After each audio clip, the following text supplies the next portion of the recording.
From the rugged desert outside Yuma, Arizona, this is Outpost Outspoken.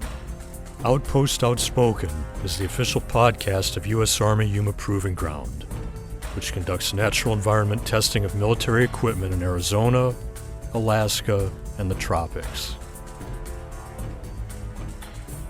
Hello, I'm Mark Schauer.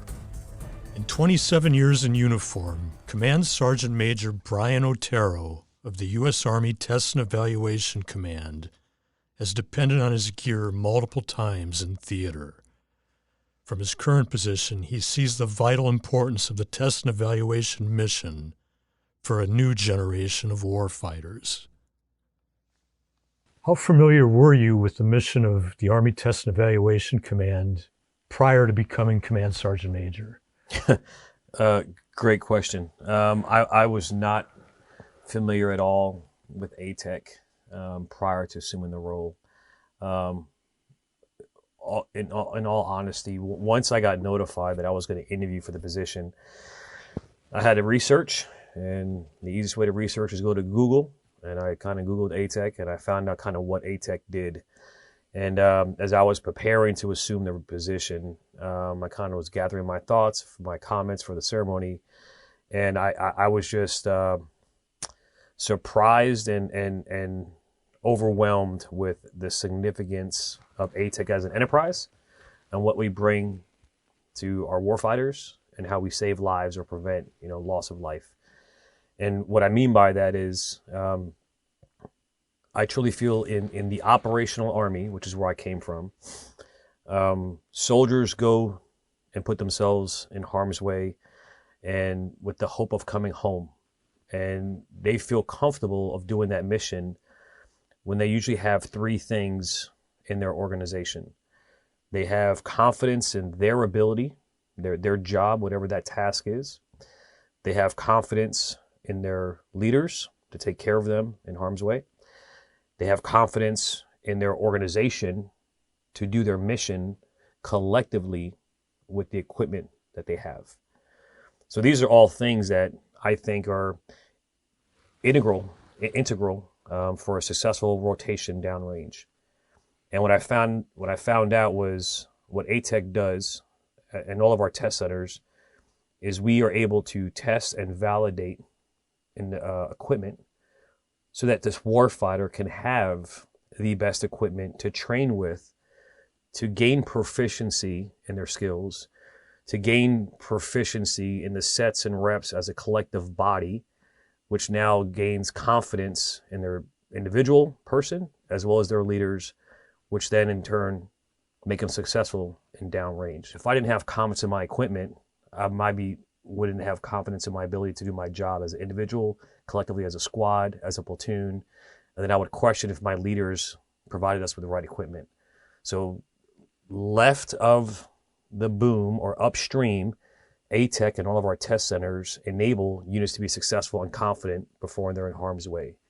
I've heard from more than a few soldiers that they sincerely believe that the work that was done at Yuma Proving Ground saved their lives in theater. Absolutely. I think that the workforce that we have here in Yuma specifically is of the highest quality, the highest caliber. The civilians, the contractors, the green suiters, what they do on a day-to-day basis to put time, energy, and effort into making sure that our equipment works properly, to my earlier point, is in national security of importance. You want to give our soldiers the best equipment. And when a soldier finds out that something was tested here in Yuma, they want to come and say thank you.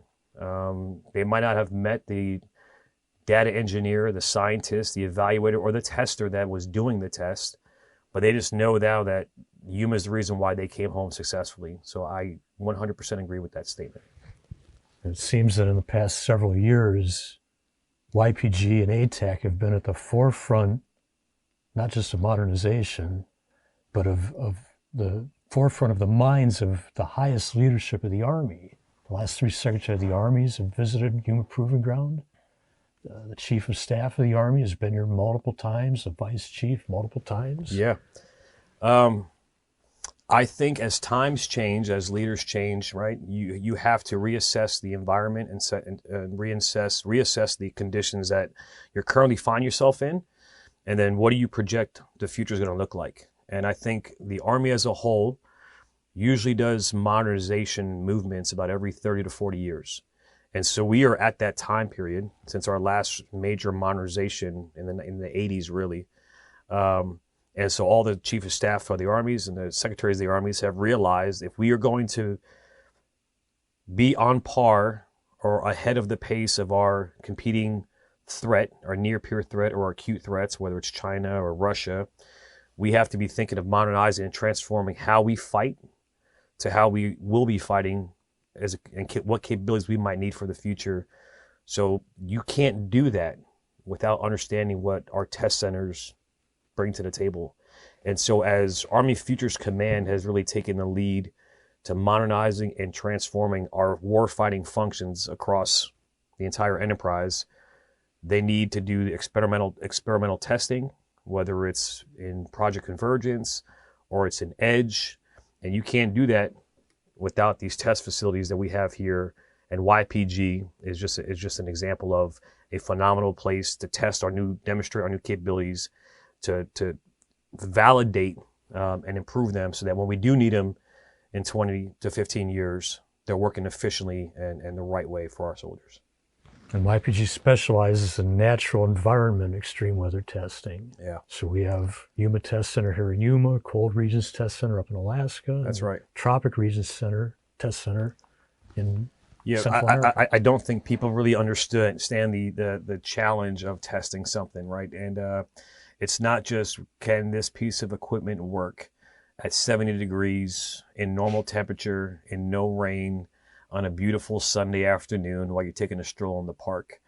Because we don't fight in 70 degrees, no rain. We fight negative 45 degrees in the Arctic. We fight 135, 145 degrees. So this new piece of equipment has to be able to work in all environments. And what I think makes YPG so unique is, you have the Cold Regions Test Center in Fairbanks. And I had the opportunity to not only be stationed in Anchorage, Alaska, earlier in my career, so I understood the challenges of an Arctic environment, but I also got the chance to go and visit the Cold Regions Test Center in February when it was, negative 25 degrees, and we're wearing the extreme cold weather kit, and we're doing forced road marches up in the tundra. But I felt confident because I knew the equipment was going to work, and our evaluators are right there with me.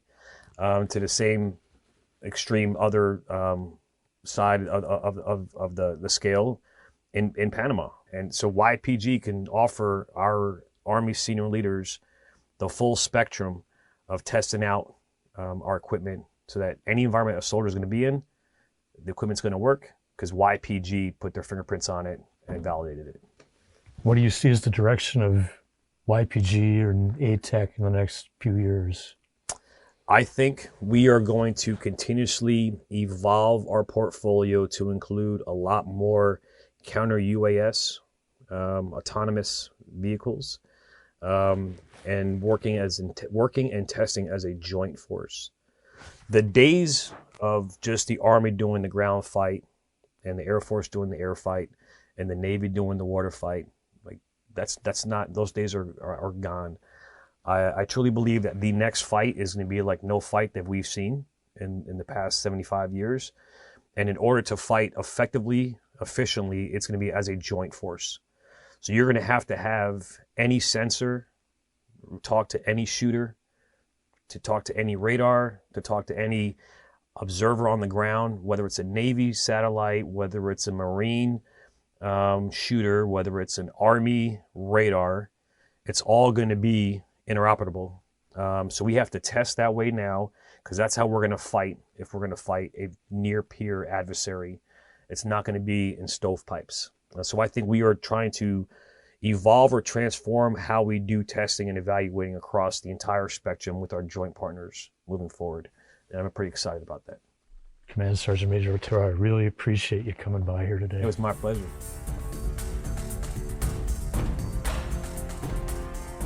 Welcome back to Outpost Outspoken. I'm your host for this segment, Ana Henderson.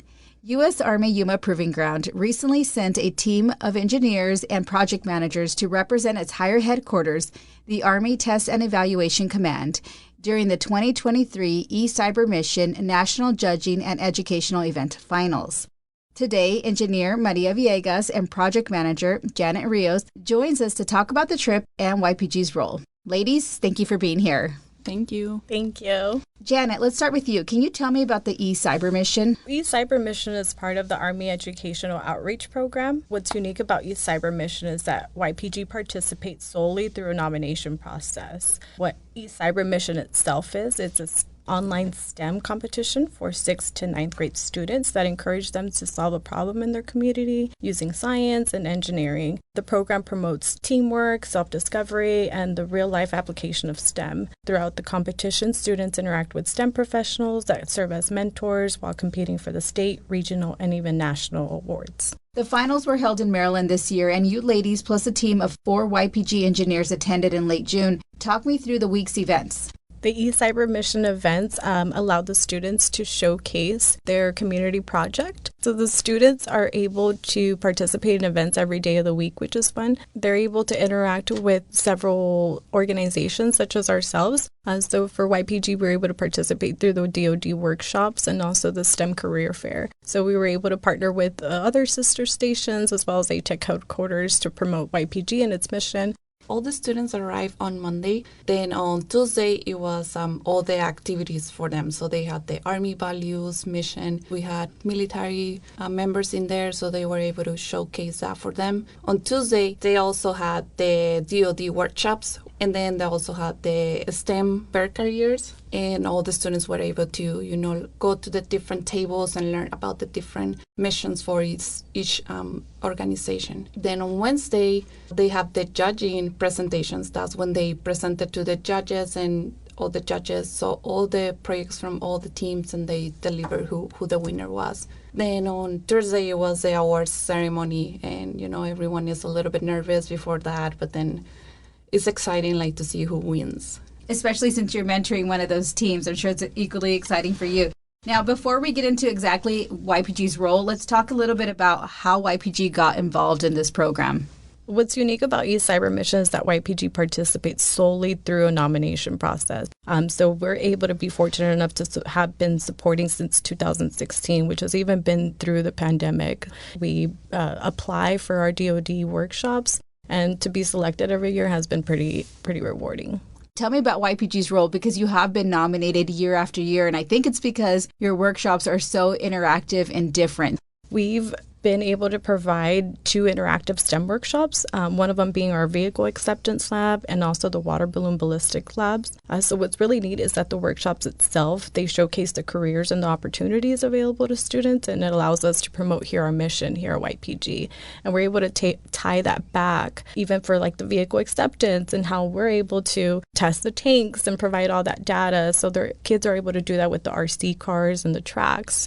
The engineers, when you have 2 from combat automotive and then you have 2 from munitions and weapons, they're able to show what they do, but in a kid-friendly version of that. Tell me about those 4 engineers. Our vehicle acceptance lab, we have Miss Tracy Hafley and Mr. Michael Torres.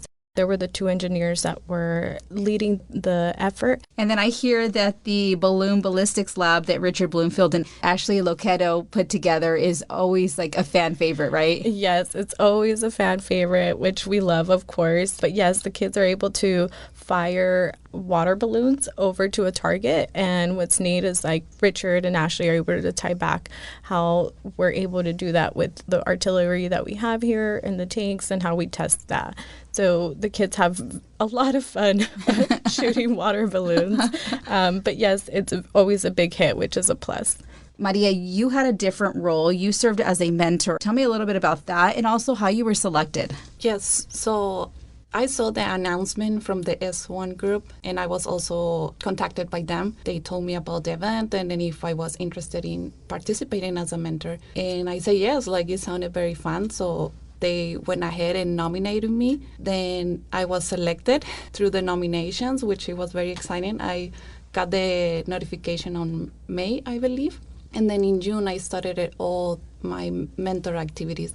At the beginning of June, I had mentor sessions with my students. So I had the 8th graders, and I had a mentor session with each group. They presented their project, and I listened to them. And then if I had any feedback, I gave that to them, and I provide guidance on how to present to the judges and just trying to help them be better at presenting. I know that they are 8th graders, but it was fun and it was interesting, and they were very into it.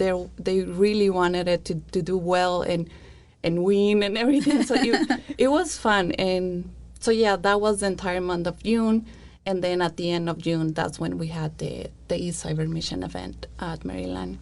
My role as a mentor, like I said, I provide guidance on how to present to the judges. And I also gave them my experience as an engineer student, so how I went from university and then how I went to the professional field now and what I do here at YPG, how I apply my engineering skills into my everyday job, and trying to share that experience with them to see if they are interested in that in the future. They all were interested in STEM. Some of them didn't know what to do in the future. Some of them knew exactly what they wanted it to do. But I think it was still good to show them, hey, like, if you can help the Army, you can be an engineer for the Army and try to make it better.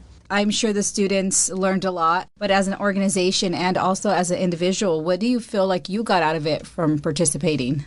So for myself, this is my 2nd year as a project manager. So it's always just very rewarding to be able to bring out the engineers and then be out there with the kids, interact with them, and then also be able to show kids like you can support the Army in a different way, not just being in the military, but you can also be a civilian and still make an impact. And I agree. It was very rewarding for me too, like seeing all the students so excited about STEM and seeing them complete the activities, the workshops that we have there. And they're going to be the future for us. So it was good to see that they had a goal in mind, that they have the energy, to complete a degree in the future and become an engineer or a doctor or whatever. And yeah, it was very good. It was exciting to see.